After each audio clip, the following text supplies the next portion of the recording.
नमस्कार दोस्तों, स्वागत है आप सभी का स्टॉक चरित्र में। तो आज हम मार्केट फोरकास्ट लेकर आए हैं 11 फरवरी के लिए। तो चलिए चर्चा शुरू करें। तो आज हमारा निफ्टी 50 और सेंसेक्स दोनों ही पॉजिटिव नोट पे बंद हुए। निफ्टी हमारा 0.81% और सेंसेक्स 0.79% बढ़कर बंद हुआ। आज एमपीसी की मीटिंग भी थी जिसमें कुछ डिसीजन लिए गए और आगे फर्दर अभी चल रही है, तो चर्चा उस पर हम अगली वीडियो में करेंगे। आज के टॉप 5 गेनर्स की अगर हम बात करें तो ONGC, Tata steel, Infosys, HDFC bank, SBI life insurance, 5 कंपनियां पांचों अलग अलग सेक्टर की।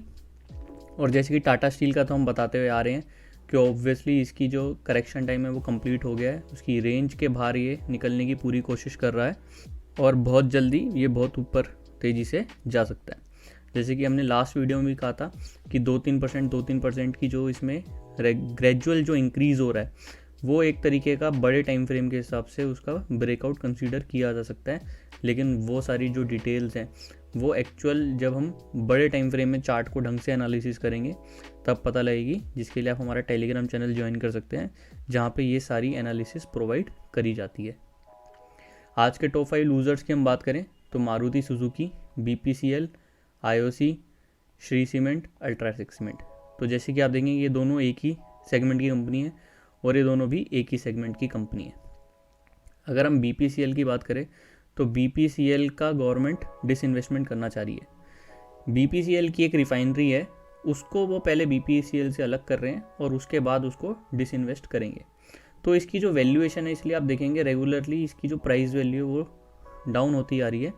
पहले 525 के आसपास तक भी शेयर था और अब रेगुलरली वो डाउन हो रहा है। तो रेगुलरली डाउन होने का रीज़न यही है कि जो इसके एसेट्स का जो ट्रांसफ़र हो रहा है उससे इसकी जो ओवरऑल वैल्यू है वो डिक्रीज़ हो रही है।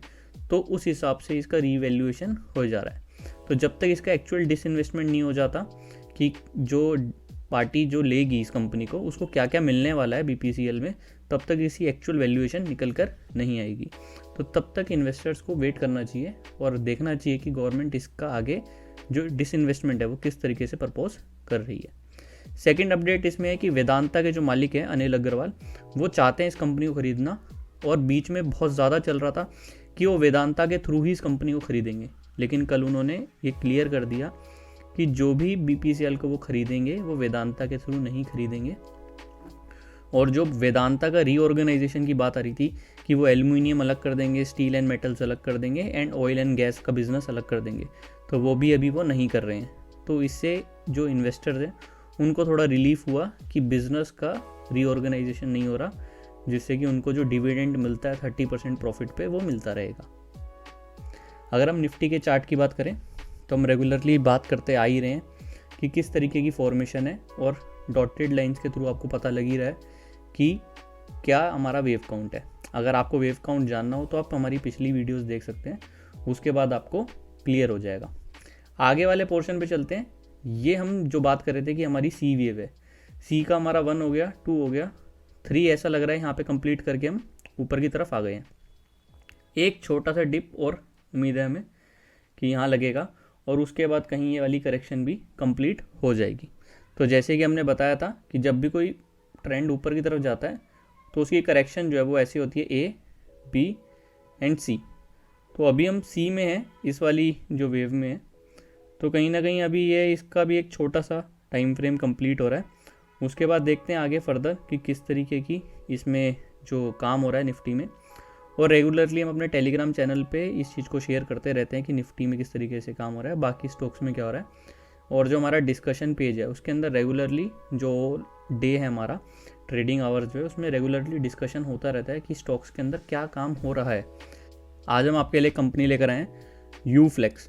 बेसिकली कंपनी का जो पैकेजिंग से रिलेटेड काम है, तो आप देखेंगे packaging film, flexible packaging, cylinder packaging, chemical packaging, engineering related और जो एसेप्टिक लिक्विड पैकेजिंग, तो बहुत तरीके की जो पैकेजिंग होती है।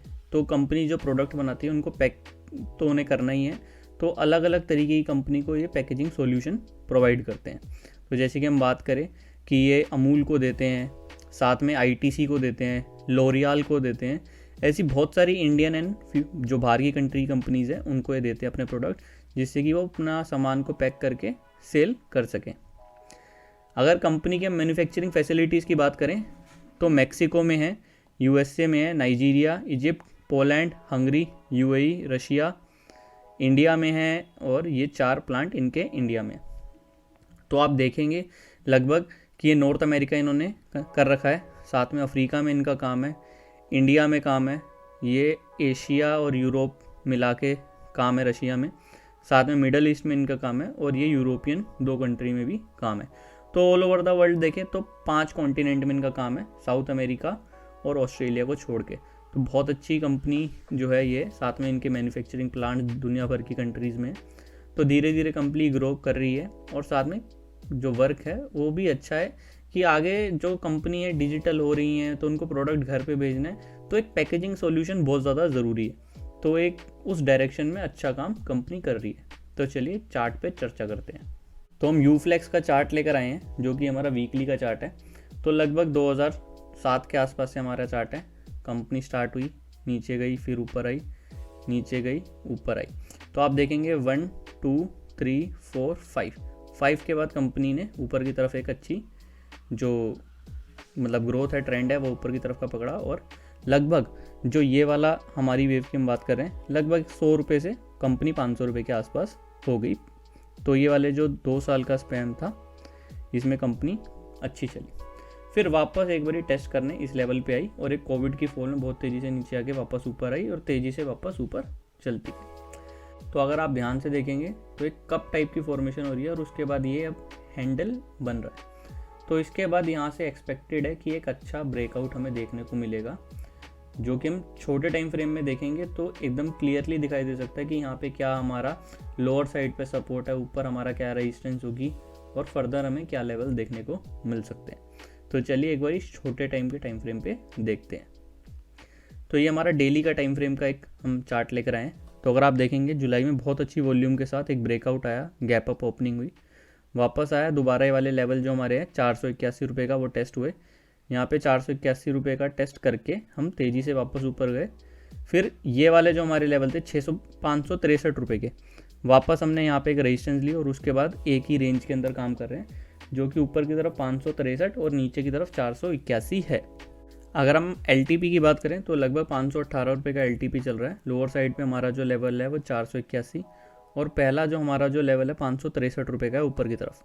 क्योंकि ये एक रेंज के अंदर काम कर रहा है, तो जैसे ही इस वाली रेंज को काट के स्टॉक ऊपर जाएगा तो उसका सबसे पहला लेवल जो होगा वो 683 रुपये का होगा।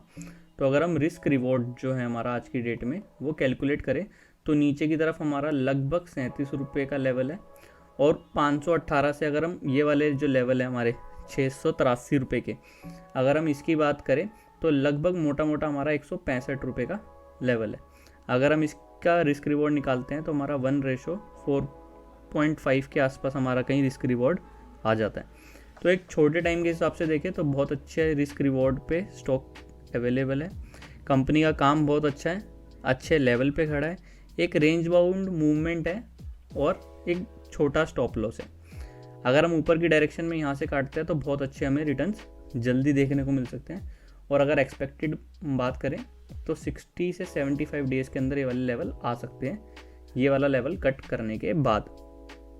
अगर हम परसेंटेज वाइज बात करें तो लगभग 30% के रिटर्न्स हो सकते हैं 75 डेज़ में, तो लगभग 25 दिन के अंदर 10%, तो जो कि एक बहुत अच्छे हमारे रिटर्न्स एक्सपेक्टेड जो है वो इस स्टॉक में दिखाई दे रहे हैं।